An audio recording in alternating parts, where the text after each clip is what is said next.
মার্কিন president Donald ট্রাম্পের নতুন আমদানি শুল্ক নীতি বাংলাদেশের মতো উন্নয়নশীল অর্থনীতির জন্য বড় ধাক্কার কারণ হতে যাচ্ছে বলে সতর্ক করেছে জাতিসংঘ।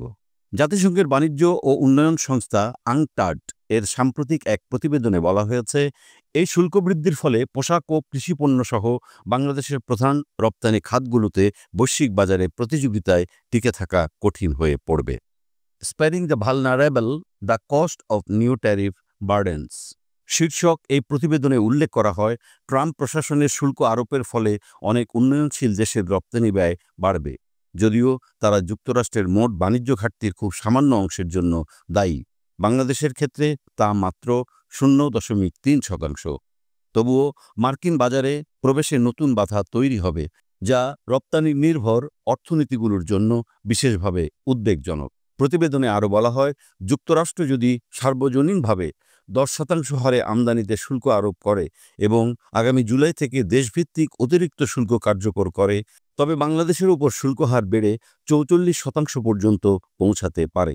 এই হার অর্থনীতির উপর দীর্ঘস্থায়ী নেতিবাচক প্রভাব ফেলতে পারে।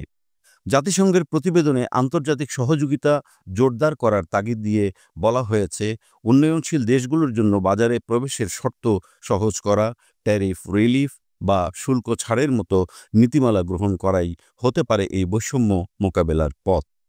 তা না হলে বৈশ্বিক বাণিজ্যে একটি নতুন বৈষম্যমূলক কাঠামো গড়ে উঠতে পারে, যা দীর্ঘমেয়াদে সার্বিক উন্নয়নের জন্য হুমকি হয়ে দাঁড়াবে। এদিকে এই চ্যালেঞ্জ মোকাবেলায় জাতীয় রাজস্ব বোর্ড আসন্ন বাজেটে যুক্তরাষ্ট্রের 100টি পণ্যে শুল্ক ছাড় দেওয়ার প্রস্তাব করতে যাচ্ছে।